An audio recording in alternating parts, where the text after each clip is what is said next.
Hello प्यारे बच्चों, कैसे आप सभी। उम्मीद है कि अच्छे होंगे और अच्छे से पढ़ाई कर रहे होंगे। तो चलिए आज हम लोग बनाने वाले हैं प्रश्नावली 1.3 का पहला क्वेश्चन, जो कि हम लोग के बोर्ड के होम स्क्रीन पे लिखा हुआ है। चलिए इसको देखते हैं क्या दिया है। देखिए यहाँ पर दिया है, सिद्ध कीजिए कि √5 एक अपरिमेय संख्या है। हमको अपरिमेय संख्या सिद्ध करके दिखाना है। हमको पहले से ही पता है कि √5 क्या है, एक अपरिमेय संख्या है। रूट में कोई भी संख्या हो जिसका वर्गमूल निकल जाए तो वो परिमेय संख्या होता है, और जिसका वर्गमूल नहीं निकलता है वो क्या होता है, अपरिमेय संख्या होता है। ठीक है, तो इसको हमको सिद्ध करके दिखाना है। हल करेंगे। देखिए यहाँ पर दिया हुआ है, आपको अपरिमेय संख्या सिद्ध करना है, तो हम लिखेंगे माना कि √5 एक परिमेय संख्या है। परिमेय संख्या है। देखिए हम लोग इसलिए मान रहे हैं परिमेय संख्या कि अगर हम लोग परिमेय संख्या सिद्ध करेंगे, अगर सिद्ध नहीं हो पाता है तो क्या होगा, अपरिमेय संख्या होगा। परिमेय संख्या हम लोग सिद्ध कर रहे हैं और नहीं हो पाएगा सिद्ध, तो क्या होगा, लास्ट में लिख देंगे क्या होता है, यह अपरिमेय संख्या है। ठीक है, चलिए इसको सॉल्व करते हैं। देखिए तो परिमेय संख्या है, तो परिमेय संख्या क्या, √5 को माना गया है। √5 इक्वल टू परिमेय संख्या किसमें होता है, पी बटा क्यू के रूप में, तो पी बटा क्यू, जहां क्यू नॉट इक्वल टू 0 हो। ठीक है, इसको लिख लेते हैं। अब देखिए हम लोग को जब ये मान मिल जाएगा तो इसके बटा में 1 ले लेंगे और तिरछा तिरछी गुणा कराएंगे। पी से 1 में गुणा कराइएगा तो क्या हो जाएगा, पी इक्वल टू √5 से क्यू में करेंगे तो √5 क्यू। अब क्या करेंगे, इसके बाद हम लोग करेंगे दोनों तरफ वर्ग। ठीक है, लिखेंगे चूंकि दोनों तरफ वर्ग करने पर, दोनों तरफ वर्ग करने पर, ठीक है, इसलिए P इक्वल टू √5Q, दोनों तरफ कर दिया हम लोग वर्ग। यहाँ पर देखिए पी स्क्वायर हो जाएगा इक्वल टू, इसका वर्गमूल हो जाएगा तो ये स्क्वायर वर्गमूल कट जाएगा, क्यू का स्क्वायर होगा तो क्यू स्क्वायर। ठीक है, ये हमारा क्या निकला, समीकरण 1। लिख लेंगे आराम से समीकरण 1। अब देखिए इसमें जो ये पी स्क्वायर है वो 5 से विभाज्य होगा कि नहीं। यहाँ पर q और 5 दोनों के बीच में क्या है, गुणा छिपा हुआ है। तो हम लोग 5 को अगर इस साइड भेजते हैं तो ऑफिशियली ये क्या करेगा, इसमें 5 में, यानी 5 जो है वो p में भाग करेगा। ठीक है, तो हम लोग यहाँ पर लिखेंगे, इसलिए पी स्क्वायर 5 से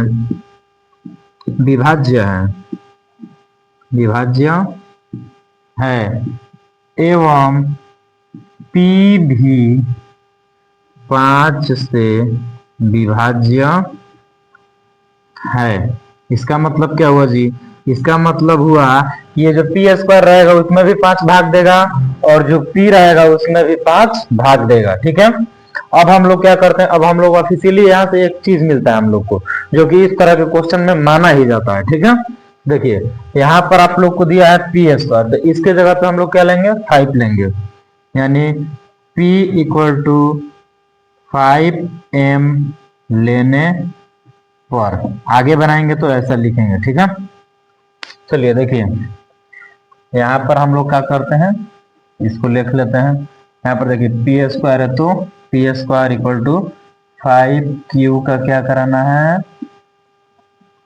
5Q स्क्वायर है ना, 5Q स्क्वायर लिख लेते हैं, 5Q स्क्वायर।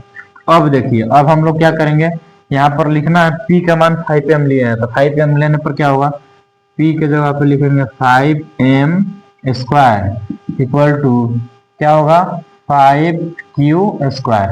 अब देखिए क्या करेंगे, यहाँ पर 5 का स्क्वायर कितना होगा, 25, m का square, m square equal to 5Q square.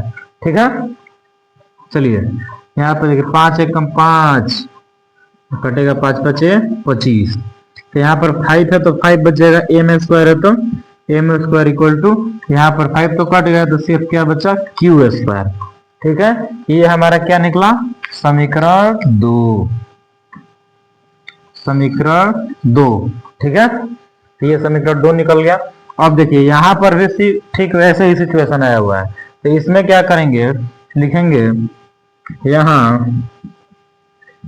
Q square 5 से विभाज्य है एवं Q भी 5 से विभाज्य है। आगे लिखेंगे हम समीकरण 1 एवं 2 से, ठीक है, समीकरण 1 एवं 2 से, ठीक है। तो लिखेंगे यहाँ पर, देखिए लिखेंगे समीकरण 1 एवं 2 से यह सिद्ध होता है कि P और Q का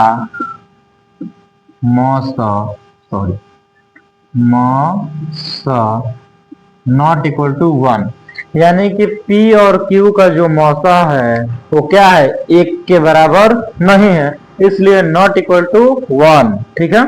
तो अब क्या करेंगे, हमारी कल्पना तो गलत हो चुकी है, क्योंकि अगर इसका मौसा 1 आया होता तो हम मान जाते कि क्या है, जो √5 दिया है अपरिमेय संख्या, वो क्या है, सच में अपरिमेय संख्या है, ठीक है। तो आगे देखिए, फिर आगे लिखेंगे यहाँ पर, अतः हमारा यह मानना गलत है कि √5 एक परिमेय संख्या है, चूंकि √5 क्या है, चूंकि √5 एक अपरिमेय संख्या है, हैंस प्रूव्ड, ठीक है। चलिए अगली क्वेश्चन बनाते हैं हम लोग नेक्स्ट वीडियो में, तब मिलते हैं।